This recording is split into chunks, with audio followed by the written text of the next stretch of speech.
Welcome back to Bill's Workbench. We are working on the K24 from NRC projects. Again, this is part 2 where we're going to build the rear end. We're going to get through all of these little steps right here all the way to a finished rear end. I want to get to that, the rear assembly, complete it.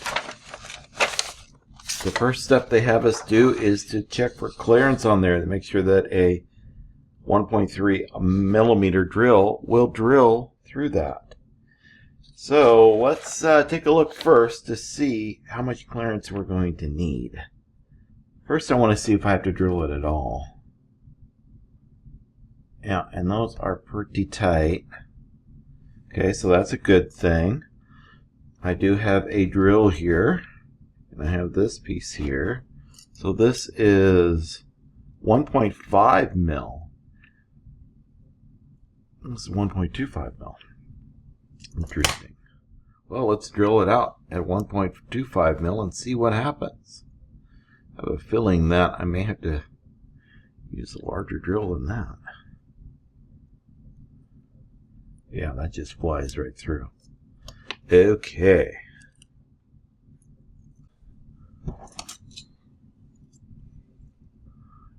Oh. 1.49. Aha! I have the right drill size there. I'm going to go with 1.5. Because that's the closest one I've got.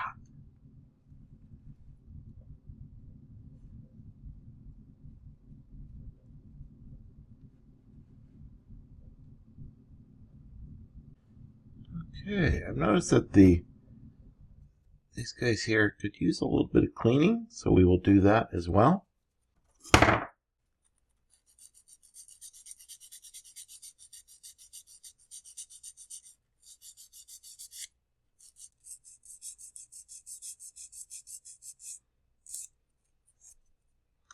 All right,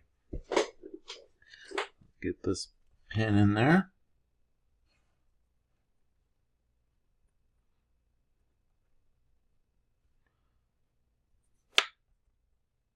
And at a 1.5, I got to really press it in. So 1.3 would really be a heck of a press.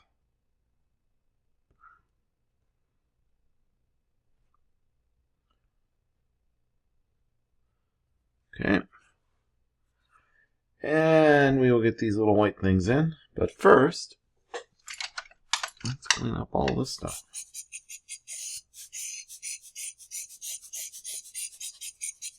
There we go. Alright, these guys want to get pressed into here. Of course, those want to just flop right in. And they probably just flop right out too. But the ones I put in here, not so much.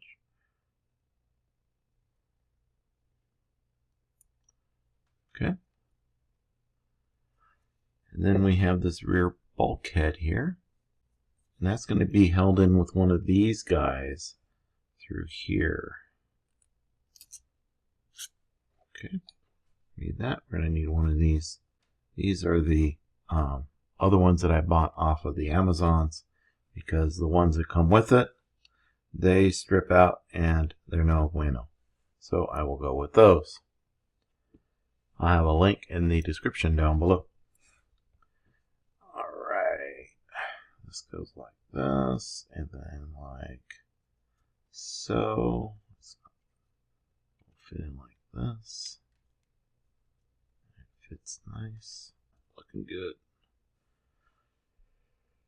Alright, we want to get these so that these guys here are towards the front of the car. Alright, I just lost one of those guys, so I'm going to have to go look for that. Wonderful. And I got them in the right direction. And they flop pretty good.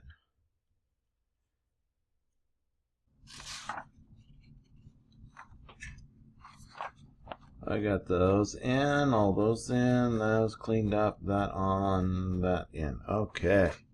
Next. They want us to drill out that piece. So that's this piece. Now what I'm going to do is I'm going to take this and see if it's M2. And it is a little less than M2. So that's good. I use this as my guide to see if I need to drill that out or not. And I'm going to say no, because that went right through without a problem. That is done. All right, now we are ready to create.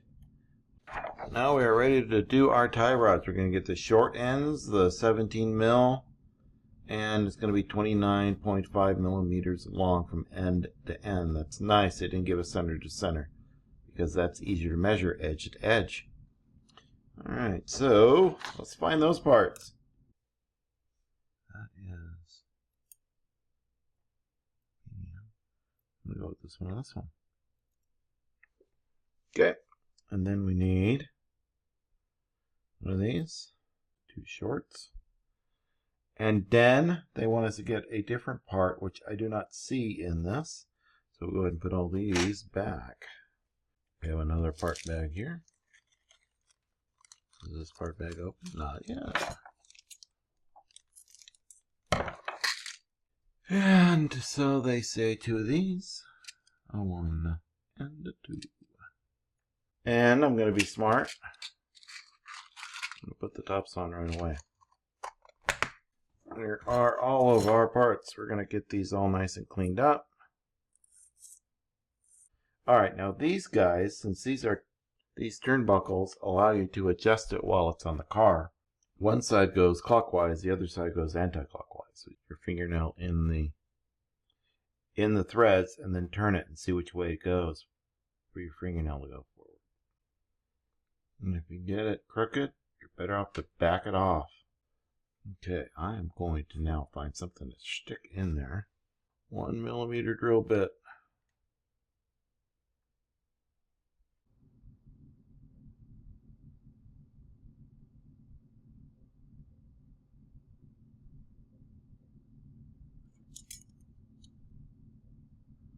$29.51. Okay, there we go. Of all the things on kits that I dislike the most, turnbuckles. I cut a lot of that out. I want you to know. So I've got the turnbuckles done.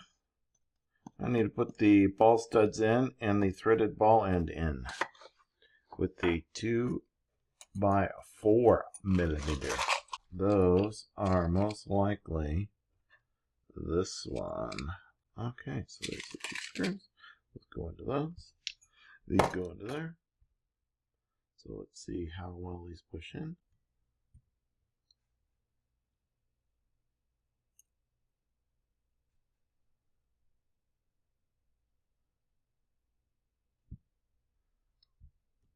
Voila. And then we got this. And those are going to go in here with this.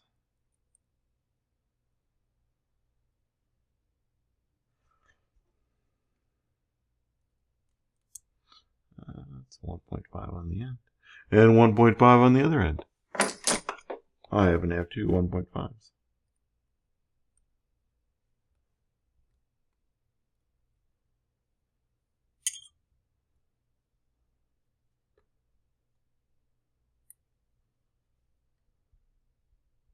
I've got this done, those in. Yay, I'm ready to go. I did that, and now I am ready to connect those.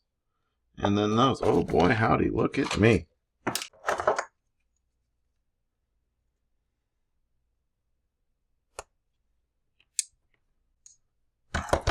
Okay.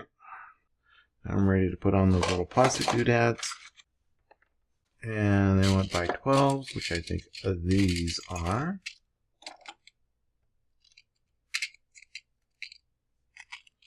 So those pieces are here. Those two 2 by 12s are there. It's going to go through one of those things and then into a lock nut. So that's a shock collar. So if I had to undo the nut, and then that's an M 2 by 6 that goes in the other way. Interesting. And those are going to go on the same side as that. They're going to be like this. And I think the bottom ones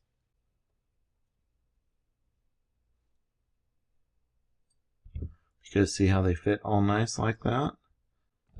Then these will go in here. That and this.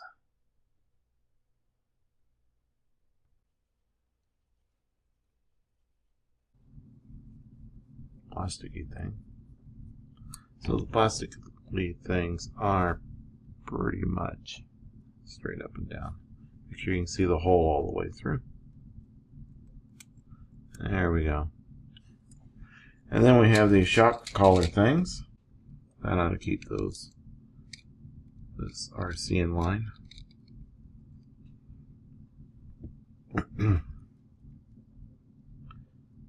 Whoa. That's a little long for that, but what do I know?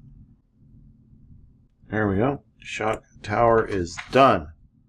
So there's the shock tower. That.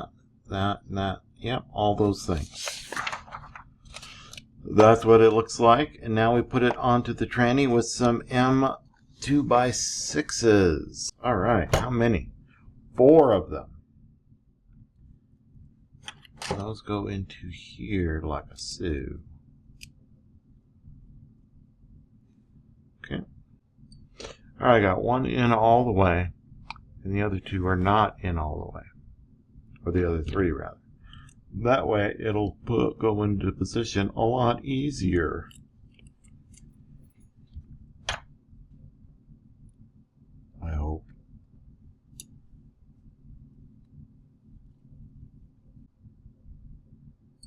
Okay, if you do strip these plastic things out, which I didn't do, I got lucky. If you do, take some Gorilla Glue, the regular Gorilla Glue, not the super glue, and put it in the hole with a toothpick and let it dry. I have a video on that. And when you put the Gorilla Glue in, you want to just put a light coating around it. And then when it dries, it expands, and then it'll fill in all those crevasses, all of those things, and make it better. We need these, and this, because we're building this piece now. Then I want you to cut an O-ring in half and put it in there. Okay.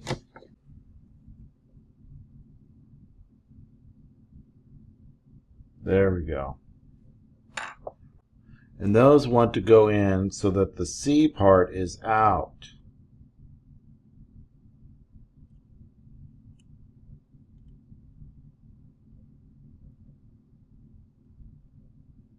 Okay.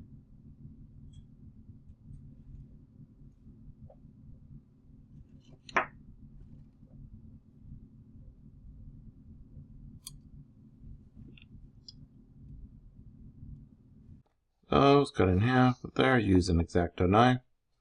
Now I need to do that part. So that looks fairly easy. That takes a wheel nut, an M2 lock nut, the hubba axle, M2x14.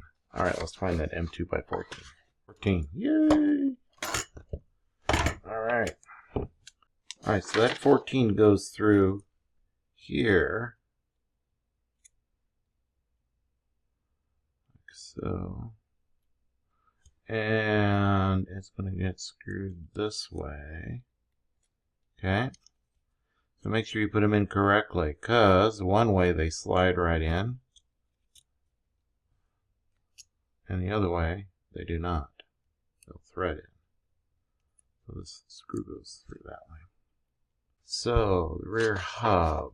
So if I look at how this piece is here, I can see that that rear hub marks the back of the car. So you can see how the rear hub here is that's the back of the car. So that one's going to go on this side. Like so. Alright, let's get the bearings in.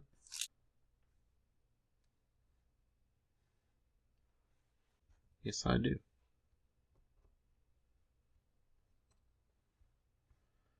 And there's a bearing right there. Nice. Goes in here. Like that. here, like that. And then there's a nut. That's done with flats. So that's going to go in like this. Like that, yeah. And then this one will go in there like this. Good. And then we'll put in a nut at the end, finger tight. Alright, this one goes like this, so it's like that. It's like that. And which way did the screws go? Like that. And I gotta get the dog bone in there.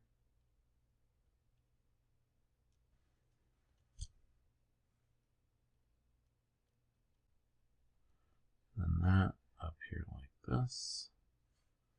And then the screw in like this.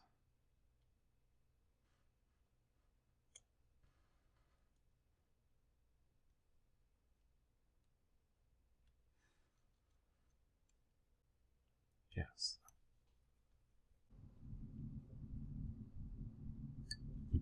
Okay. And those go down. And those go down. And that ball stud is 1.5 to the outer one.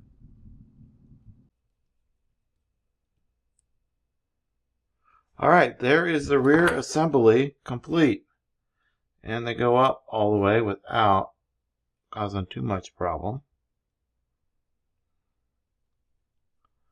Hopefully the shocks will keep. I'm going to have to use the shocks to limit the travel on that because I don't want them to go all the way up. Alright, what did I learn on this? Well, you need to measure this guy right here to make sure it's the same distance on both sides. If one is really out further than the other, you got a problem. You can see here how the transmission or the ball diff, you can see here how the ball diff is closer to that side on that picture. Is that correct? That's the opposite of what it should be. The ball diff needs to be closer to this side, closer to the same side as the spur gear. So there you are. That is the rear assembly completed. So next time we are going to work on the steering block. We'll assemble the chassis, get the battery tray together, and we will get that part all together. And maybe we'll start on the front end. I don't know. Probably not. These videos are getting pretty long. So the front end will be on the 4th video. Yep. Thanks for joining me today.